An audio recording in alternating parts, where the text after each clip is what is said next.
آپ نے 2-3 روز پہلے ایک ٹویٹ کیا تھا، بلکہ میرا خیال ہے آپ کے ساتھ کیا جو بھی پی ٹی آئی کے خلاف سوشل میڈیا پر بات کرتا ہے اس کے خلاف ایک ایسا ٹرولنگ شروع ہوتی ہے نیگیٹو، جو حد سے زیادہ ہو جاتی ہے. اور آپ نے بھی کہا کہ آپ نے بھی اب سوشل میڈیا ٹیم کو کھلی چھوٹ دے دی ہے کہ انہیں جتنا چاہے جواب دیں. آپ کو لگتا ہے کہ یہ جو آپ کے خلاف ٹرولنگ ہوتی ہے یہ بھی ایک بڑی وجہ رہی ہے آپ کو پارٹی سے باہر کرنے میں؟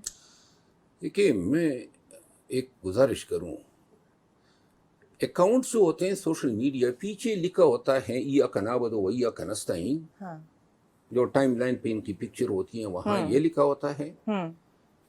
بات ریاست مدینہ کی کرتے ہیں، لیکن جب یہ لکھتے ہیں یا بولتے ہیں تو گالیاں، بد زبانی، بد کلامی، اور یہ ہر ایک نے پی ٹی آئی کا جھنڈا لگایا ہوتا ہے، ایاک نعبد و ایاک نستعین.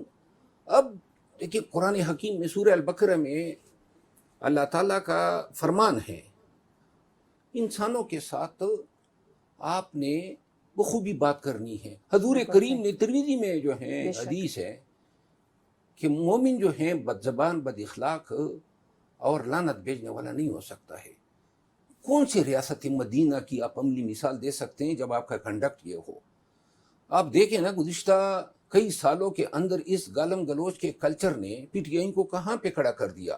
پورے پاکستان میں ایک بھی پارٹی کی ہمارے ساتھ ہمدردی نہیں ہے، ایک بھی ادارہ جو ہے ان کے شر سے نہیں بچا ہے، چاہے وہ عدلیہ ہو، چاہے فوج ہو، چاہے میڈیا ہو.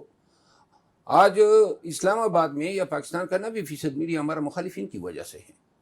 ہر ایک اینکر کی، ہر ایک جرنلسٹ کی جو ہیں یہ کلاس لے رہے ہوتے ہیں، یہ سمجھتے ہیں کہ یہ نیکی کر رہے ہیں. اب سماجی اثرات دیکھیں، سیاست کہاں پہ کھڑی ہو گئی، پی ٹی آئی کی شناخت کیا بن گئی ہے.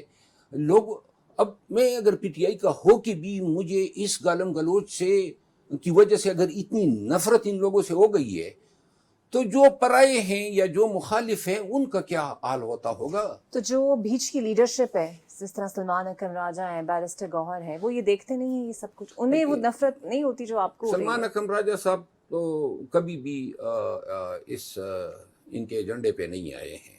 بیرسٹر گور صاحب اور اٹک کے اس پر جتنی قیادت ہے خیبر پختونخوا کی، وہ ہمیشہ تخت مشق بنی ہے. اس کا مطلب یہ ہے کہ یہ کرنے والے جو ہیں زیادہ تر وہ شاید پشتون بھی نہیں ہے. اچھا، لسانیت بھی اس میں ایک ایلیمنٹ ہے. جتنے بھی یہ بدنام ترین سوشل میڈیا اکاؤنٹس ہیں، سب کے سب جو ہیں ان کا تعلق، چاہے وہ اوورسیز بیٹھے ہیں پنجاب سے. اور آپ نے کہا نا کہ یہ روکتے کیوں نہیں ہے. آپ نے کبھی سنا ہے کہ P T I official media نے جو بدنام ترین لوگ ہیں، عادل راجہ اور حیدر مہدی جیسے غداران وطن، ان سے کبھی ڈسوسییشن کا اعلان کیا ہے؟ کبھی یہ کہا ہے کہ یہ اینٹی پاکستان ہیں، پی ٹی آئی کے لوگوں ان کو فالو نہ کرو؟ یہ تو آپ دیکھیں 3 سالوں سے تو پاکستان تحریک انصاف اسٹیبلشمنٹ کو چھوڑ کے، مخالفین کو چھوڑ کے پی ٹی آئی کی بینڈ بجا رہی ہے. اور آج تک خان نے کئی دفعہ میرے سامنے کہا تھا کہ یہ نوک پلک درست کر لیں، لیکن مجھے یہ کہتے ہوئے کوئی آر نہیں ہے کہ پی ٹی آئی کی قیادت بھی ناکام ہوئی ہے. کبھی بھی پارٹی کی سطح پہ انہوں نے ایک میسج نہیں دیا ہے کہ یہ گالم گلوچ والوں کو انفالو کرو، یہ ہم میں سے نہیں ہے. سر، آپ کے خیال میں اس کو لیڈ کون کرتا ہے؟ کوئی تو اگر بڑی منظم طریقے سے یہ ہو رہی ہے، اور آپ کہہ رہے ہیں باہر سے ہو رہی ہے، اوورسیز سے ہو رہی ہے، پنجاب سے ہو رہی ہے، who is leading it؟ کوئی تو ہوگا جو ان کا سرپرست ہوگا، کوئی دیکھتا ہوگا. سرپرست ہیں 2-3 لوگ ہیں پارٹی کے جو جن کے تانے بانے ان سے ملتے ہیں، اور انہی کی ہدایات پہ ٹارگٹ ہوتے ہیں. واٹس ایپ گروپس ہیں. دیکھیں، سب سے ہم یہ خود تو 8-10، اور وہ بھی باہر ہی، ملک سے باہر ہی بیٹھے ہیں. نہیں، وہ تو یہاں پاکستان میں ہیں. کس کو تختہ مشق بنانا ہے؟ ان کی تو جو ہے نا فیورٹ، وہ ایک میں ہوں، ایک علی امین خان ہے، ایک بیرسٹر گور ہیں، یعنی وزیر اعلیٰ پی ٹی آئی کا، چیئرمین پی ٹی آئی کا، میں جو پی ٹی آئی کا ایم این اے ہوں. اور اس کے علاوہ پی ٹی آئی کی وہ قیادت جو پی ٹی آئی کی شناخت سمجھی جاتی تھی، شہریار افریدی، وہ بھی نہیں بچا ہے. ابھی تو یہ عباد فاروق جو بیچارہ 2 سال گزار کے آیا ہے، اس نے صرف یہ تصویر لگا دی، ہم نے بنیر میں رات بیرسٹر گور صاحب کے گھر پہ گزاری. تو تصویر ہماری ناشتے کی تھی تو جناب انہوں نے جو عباد فاروق کو غدار بنا دیا. ایسی بھی کوئی پارٹی ہوتی ہے, ایسے بھی کوئی لوگ ہوتے ہیں جو اپنے لوگوں کو اتنے, یعنی کہ آپ کا کہنا ہے کہ موجودہ قیادت میں سے پنجاب سے تعلق رکھنے والے لوگ ہیں جو اس کو لیڈ کر رہے ہیں اس پوری مہم کو. بالکل. آپ نام بتائیں گے آپ کیا؟ کہ میرا خیال ہے کہ ماضی میں کہتا آیا ہوں, لیکن آج کل حالات ایسے ہیں کہ میں چاہوں گا کہ کچھ دنوں کے لیے یہ چلائیں کیمپین. اگر کسی نے آج تک تاریخ میں بانڈ جو ہوتے ہیں یا اس کے علاوہ یہ جو ہجڑے ہوتے ہیں وہ گالم گلوچ کرتے ہیں, آج تک تاریخ میں کسی نے جنگ جو ہے وہ گالیوں سے نہیں جیتی ہے. بالکل ایسے ہے. تو لہذا, اور میں آپ کو بتا دوں یہ بد زبانی جو ہے نا وہ انسان کی روح تک کو زخمی کر دیتی ہے. اچھا سر, آپ نے کچھ کہا بھی تھا کہ شاید کسی کے لیے آپ مقدمہ بھی درج کرانے جا رہے ہیں جن کے تانے بانے رو سے ملتے ہیں. نہیں وہ جو میں نے شوکت بسرا صاحب اور ایک تیمور جگڑا صاحب کے خلاف انہوں نے ٹویٹس کیے تھے, بد زبانی کی تھی, میری تحقیر کی تھی, اس پر ان کے خلاف جو ہے میں نے لیگل نوٹس بھجوا دیے ہیں اور 2 ارب روپے ہم نے ڈیمیجز کلیم کیے ہیں پلس معافی کا تقاضا کیا ہے. اگر وہ ایک ہفتے میں کچھ کر لیتے ہیں, باقی جو ہیں شوکت باسرا صاحب کے خلاف میں نے فوجداری کیس کے لیے بھی درخواست دی ہے. بالکل صحیح. اچھا سر, یہ حالات جس طرح کے بنتے جا رہے ہیں, آپ کو لگتا ہے کہ سیاسی جماعتوں سے بات کرنا ہی اس موجودہ قیادت کی ضرورت ہے؟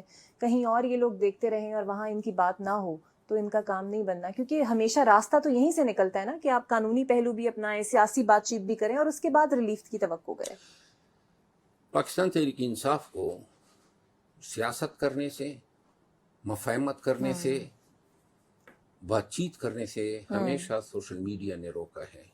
ادھر بات چیت ہو رہی ہوتی ہے, ادھر گالم گلوچ کا ٹرینڈ چل رہا ہوتا ہے. تو لہٰذا کوئی ایسی پارٹی نہیں ہے پاکستان میں, آپ کسی بھی پارٹی کا نام لیں, کوئی ایسی پارٹی نہیں ہے جو ان کی بد زبانی سے, بد کلامی سے اور بد تہذیبی سے بچی ہو. اور جب 9 مئی ہوا تو میں سوچا کرتا تھا کہ یہ جو انسانی حقوق کے اتنے بڑے علمبردار ہیں یہ ہمارے ساتھ کھڑے کیوں نہیں ہوتے ہیں. بہت دیر بعد مجھے احساس ہوا کہ سوشل میڈیا کی مہربانی ہے کہ کوئی بھی ہمارے ساتھ کھڑا نہیں ہوتا ہے. سب نفرت کی نظر رکھتے ہیں کہ یہ اس پارٹی کی شناختی انہوں نے جو ہیں غنڈوں, بدماشوں اور بد زبانوں کی بنا دی ہے. بالکل ٹھیک. تو مروت صاحب, جس طرح ابھی آپ ذکر کر رہے تھے کہ وہ ناشتے کی ٹویٹ, ایک تصویر آپ کی وائرل ہو گئی, کوئی پی ٹی آئی میں واپسی کے راستے آپ کے بحال ہو رہے ہیں؟ بیرسٹر گوہر صاحب آپ کے بڑے معترف ہیں, بڑی ملاقاتیں, آپ کا بڑا اچھا ریلیشن شپ ہے, بٹ دوسری جانب جو باقی سلمان اکرم راجہ صاحب والی سائڈ ہے وہ آپ کو آنے نہیں دے رہی. دیکھیے, سلمان اکرم راجہ صاحب تو ایک وقتی فینامنا ہے, وہ کوئی سیاسی, ان کا کوئی بیک گراؤنڈ تو نہیں ہے پی ٹی آئی میں. وہ تو جب پی ٹی آئی میں شامل ہو گئے تو اس کے نہ کوئی کسی پارٹی میں کبھی کوئی رکن رہے ہیں. ان کو تو محترمہ علی خانم نے سیکرٹری جنرل بنوایا, اور آج تک میں خود سمجھ نہیں پا رہا ہوں کہ ان حضرت کو مجھ سے کیا بہر تھا. لیکن جب یہ سیکرٹری جنرل بنے تو تب کھل کے سامنے آ گئے. پہلے ہم وکیل تھے, اکٹھے بیٹھا کرتے تھے, خان سے ہماری سر. تو خان صاحب کو یہ چیزیں نہیں پتا ان کے بارے میں؟ آخر ان کو منتخب کرنے والے وہی, انہیں سونپنے والے, ذمہ داریاں سونپنے والے وہی. دیکھیے, یہ ساری چیزیں, پارٹی کی آج کیا حالت ہے, پارٹی کی احتجاج کی کیا کیفیت ہے, پارٹی کی احتجاجی صلاحیت کہاں پہ کھڑی ہے. پارٹی گزشتہ 1 سال میں جب سے یہ سیکرٹری جنرل بنا ہے, پوری پارلیمانی کمیٹی این اے کی یا پنجاب کی پارلیمانی کمیٹی, کوئی ایک شخص ایسا نہیں ہے جو ان کے ساتھ بیٹھنے کو تیار ہو یا بات چیت کے لیے تیار ہو.